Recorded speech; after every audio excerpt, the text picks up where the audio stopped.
दोस्तों नमस्कार।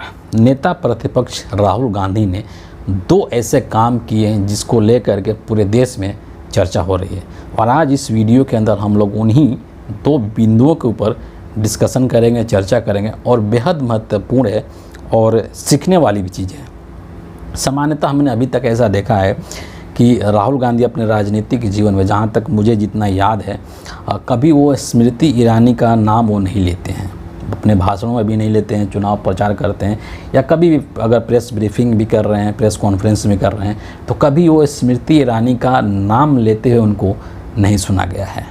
लेकिन आज वही राहुल गांधी, वही जो नेता प्रतिपक्ष हैं, उन्होंने स्मृति ईरानी का नाम लेकर के एक ट्वीट किया है और एक ऐसा ट्वीट है जिसके माध्यम से जो संदेश उन्होंने हिंदुस्तान के लोगों को देने का काम किया है वो सीखने लायक है। हिंदुस्तान के तमाम जो लीडर्स हैं, खास करके जो भाजपा के जो नेता हैं, जो नरेंद्र मोदी जैसे जो लोग हैं, उनको राहुल गांधी से ये चीज़ सीखने की ज़रूरत है। पहले ट्वीट को हम लोग यहाँ पर देख लेते हैं कि क्या ट्वीट में कह रहे हैं राहुल गांधी और फिर उस चीज़ के बारे में हम लोग चर्चा करते हैं। क्या कहते हैं राहुल गांधी कि winning and losing happen in life, ज़िंदगी में हार जीत जो है वो चलता रहता है, होता रहता है। I urge everyone to refrain from using derogatory language and being nasty towards Shrimati Smriti Irani और any other leaders for that matter. Humiliating and insulting people is a sign of weakness not strength. Millions से भी अधिक लोगों ने इस tweet को देख लिया जब मैंने इसका स्क्रीनशॉट लिया था। इसमें राहुल गांधी बेसिकली यही कह रहे हैं कि ज़िंदगी में आप किसी भी फील्ड में हो, सिर्फ राजनीति में ही नहीं बल्कि आप जीवन के किसी भी फील्ड में अगर आप कुछ काम कर रहे हैं तो उसमें कभी आपको सफलता मिलती है, कभी सफलता नहीं मिलती है, कभी आप जीतते हैं, कभी हारते हैं। तो ज़िंदगी में जीत हार का जो ये सिलसिला है ये चलते रहता है, इससे घबराने की ज़रूरत नहीं होती है। यहाँ पर वो कह रहे हैं कि मैं सभी लोगों से ये आग्रह करना चाहता हूँ, ये रिक्वेस्ट करना चाहता हूँ कि आप भाषाई मर्यादा को कायम रखें। किसी भी पर्सन के लिए अमर्यादित भाषा का इस्तेमाल नहीं करें, चाहे वो स्मृति ईरानी ही क्यों नहीं हो या फिर और भी लीडर्स क्यों नहीं हो। जब आप किसी पर्सन को ह्यूमिलिएट करते हैं या फिर उसको इंसल्ट करते हैं तो ये एक कमज़ोरी का निशानी होता है, ये एक मजबूती का निशान नहीं होता है, ये मजबूत व्यक्ति का निशानी नहीं होता है और इसीलिए ये सब चीज़ें नहीं करनी चाहिए। ये बातें क्यों कहनी पड़ गई राहुल गांधी को, इसके पीछे भी एक कहानी है। आपको पता है कि जिस तरीके से स्मृति ईरानी इस बार चुनाव हारी है अमेठी से, केएल शर्मा, किशोरी लाल जो शर्मा है, उन्होंने चुनाव हराया है स्मृति ईरानी को। उसके बाद से हिंदुस्तान के अंदर स्मृति ईरानी को लेकर के बहुत तरह की चीज़ें हो रही हैं। लोग स्मृति ईरानी का बहुत ज़बरदस्त तरीके से मजाक बना रहे हैं और मजाक उड़ा रहे हैं और इन सभी चीज़ों के लिए कहीं ना कहीं स्मृति ईरानी खुद जिम्मेदार हैं, क्योंकि जिस एरोगेंस का परिचय स्मृति ईरानी ने दिया है राजनीति में रहते हुए और मंत्री पद पर रहते हुए और अमेठी में जब इन्होंने राहुल गांधी को हराया था और राहुल गांधी की जिस तरह से संसद की सदस्यता गई थी और जिस तरीके से उनका बंगला खाली करवाया गया था, उन तमाम चीज़ों को लेकर के स्मृति ईरानी ने जिस तरीके के बात कहे थे, जिस तरीके से संसद के अंदर सोनिया गांधी को लेकर के इन्होंने बोला था, जो भाषा का इस्तेमाल किया था, वो सभी चीज़ इस देश के लोगों ने देखा है और उन्हीं चीज़ों का रिप्लाई आज देश के लोग स्मृति ईरानी को दे रहे हैं, उन्हीं की भाषा में दे रहे हैं। जब आज स्मृति ईरानी कांग्रेस पार्टी के एक मामूली कार्यकर्ता से चुनाव हार गई, जब स्मृति ईरानी का आज बंगला खाली करवा लिया गया, इसी को बोलते हैं कर्मा। जो आप करते हैं वो वापस आप ही के पास आता है। जिस तरीके से राहुल गांधी को लेकर के, सोनिया गांधी को लेकर के और गांधी परिवार को लेकर के जो स्मृति ईरानी है जिस तरीके के भाषा का इस्तेमाल करती हैं वो कहने लायक नहीं है, सभी लोगों ने देखा है। और जब वही चीज़ पलट करके अब स्मृति ईरानी पर आ रही है तो अंदर ही अंदर स्मृति ईरानी को तकलीफ़ तो ज़रूर हो रही होगी। आज उनका बंगला खाली करा दिया गया। बहुत सारे लोग इस चीज़ को लेकर के स्मृति ईरानी के ऊपर मीम्स बना रहे थे जब से चुनाव हुआ है, जब से रिजल्ट आया है। तो इन तमाम चीज़ों को राहुल गांधी भी देख रहे हैं। ऐसा नहीं कि उनको पता नहीं है कि देश में क्या चल रहा है। लोग किस तरीके की बातें कर रहे हैं सोशल मीडिया पर, सब कुछ पता रहता है देश के सभी नेताओं को। और यही सब चीज़ों को देख करके राहुल गांधी ने ये ट्वीट किया है कि आप अपने भाषा की मर्यादा का पालन करें, ज़िंदगी में जीत हार होते रहता है। और ये जो बात कही है राहुल गांधी ने, ये इनका बड़प्पन है, यही इनका संस्कार है, यही कांग्रेस पार्टी का शिष्टाचार है। हालांकि मैं यहाँ पे एक बात और कहना चाहूँगा कि इस चीज़ को डिज़र्व नहीं करते हैं भाजपाई कि उनको इतना सम्मान दिया जाए, क्योंकि वो इसके लायक नहीं है। जिस तरीके की भाषा का इस्तेमाल करते हैं प्रधानमंत्री नरेंद्र मोदी और भाजपा के तमाम नेता, जिस तरीके की भाषा का इस्तेमाल करती है स्मृति ईरानी, इसके बावजूद भी इस तरीके की बात कहना राहुल गांधी के द्वारा, ये मतलब स्मृति ईरानी के अंदर थोड़ा सा भी अगर हया होगा, तमीज़ होगा, तो खुद शर्म से पानी पानी हो जाएगी कि जिस व्यक्ति को लेकर के मैंने इतने जहर उगले, वो व्यक्ति आज मेरे लिए कितना सम्मानजनक बात कह रहा है।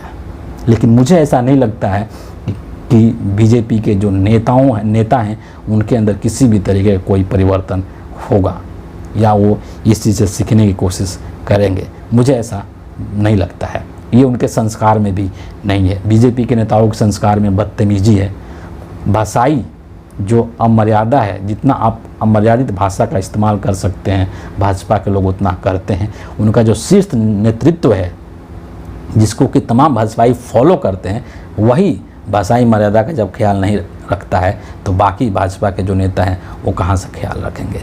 लेकिन आपका आचरण आपके पास, हमारा आचरण हमारे पास, ठीक है। यही फ़र्क है बीजेपी के अंदर और कांग्रेस के अंदर।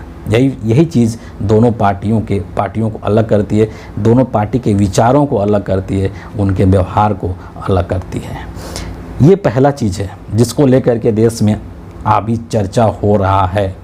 दूसरा एक बहुत ही महत्वपूर्ण चीज़ है जिसके माध्यम से राहुल गांधी ने इस देश को एक बहुत बड़ा मैसेज देने का काम किया है। आपको पता है कि मुकेश अंबानी के यहाँ शादी है, और ये जो शादी है ये कोई सामान्य शादी नहीं है।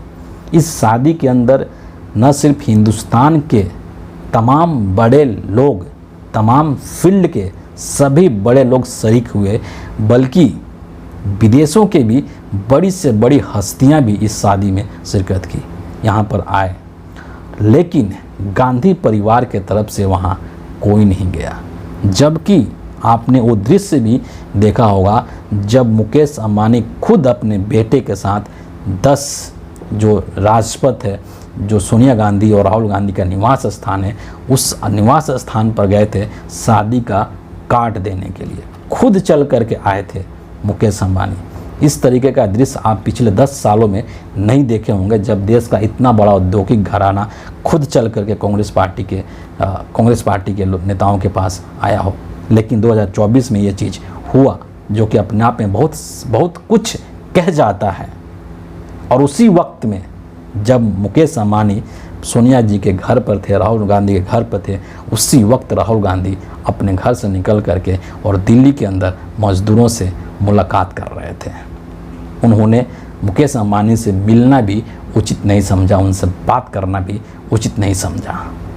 और जब शादी हुई तो तमाम देश के तमाम बड़े नेता गए, इंडिया अलायंस के तमाम बड़े नेता गए, लेकिन राहुल गांधी या गांधी परिवार के तरफ से कोई भी व्यक्ति उस शादी में नहीं गया।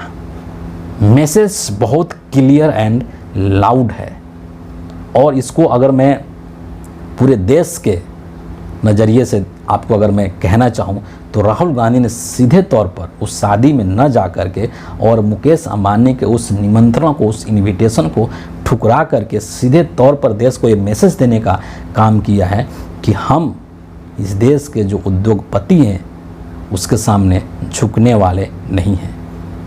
इस देश के जो उद्योगपति हैं जिनके मुट्ठी में इस देश के तमाम संसाधन कैद कर दिए गए हैं वर्तमान सरकार के द्वारा, हम उसके साथ किसी भी तरीके से समझौता नहीं करना चाहते हैं। और मीडिया, आपको पता है कि हिंदुस्तान की जो मेन स्ट्रीम मीडिया है उसमें किस तरीके की पकड़ है मुकेश अंबानी का।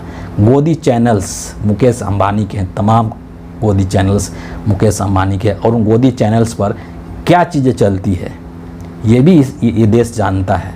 और इस चीज़ का बाकायदे राहुल गांधी ने तो अपने भाषण में उल्लेख भी किया था भारत जोड़ो न्याय यात्रा के दौरान, कि इस देश के अंदर जो गरीब हैं, जो मजदूर हैं, जो शोषित हैं, जो पीड़ित हैं, जो हाशिए पर पड़े हुए लोग हैं, जो बेरोजगार युवा हैं, जो नौकरी के लिए दर दर भटक रहे हैं, महंगाई है, इन चीज़ों पर ये गोदी मीडिया के न्यूज़ चैनल्स कभी डिबेट डिस्कशन करते हुए आपको दिखाई नहीं देते हैं।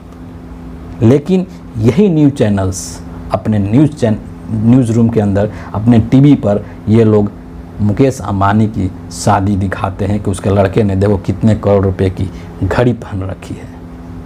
तो ये मैसेज भी राहुल गांधी ने इस देश को देने की कोशिश किया है कि जो मीडिया संस्थान, जो गोदी मीडिया के संस्थान, जो मुकेश अंबानी के चैनल्स इस देश के जनता से जुड़े हुए मुद्दों के बारे में बात नहीं करते हैं, तो हम उसके समारोह में क्यों जाएं। ये बात भी कहीं ना कहीं राहुल गांधी ने इस देश के लोगों को बता दिया है, उनके निमंत्रण को ठुकरा करके। और यही वो चीज़ है जो कि राहुल गांधी को बाकी लोगों से अलग करता है। और इसीलिए आपको एक बात याद होगा कि राहुल गांधी हमेशा ये बोलते हैं कि ये जो लड़ाई है, ये लड़ाई विचारधारा की लड़ाई है।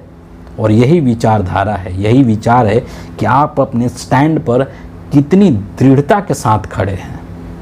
ये चीज़ शो करता है राहुल गांधी का उस शादी में नहीं जाना, कि हम उन शक्तियों के सामने झुकने के लिए तैयार नहीं है जो कि इस देश के साथ खड़ा नहीं है, इस देश की आम जनता के साथ जो खड़ा नहीं है। क्योंकि गोदी मीडिया के चैनल्स कभी भी जो मुद्दे हैं, इस देश के लोगों से जुड़े जो मुद्दे हैं, उस पर कभी बहस नहीं करता है, कभी डिबेट डिस्कशन नहीं होता है। और रात दिन क्या मोदी मोदी मोदी मोदी मोदी। तो हम क्यों जाएं उसके मालिक के यहाँ, जब कोई फंक्शन है तो हम क्यों जाएं। यही बात कहने की कोशिश राहुल गांधी ने की है। और ये एक बहुत ही स्वागतजन्य कदम है जो कि उन्होंने किया है। तो फिलहाल इस वीडियो के अंदर इतना ही है। आप सभी का बहुत बहुत धन्यवाद।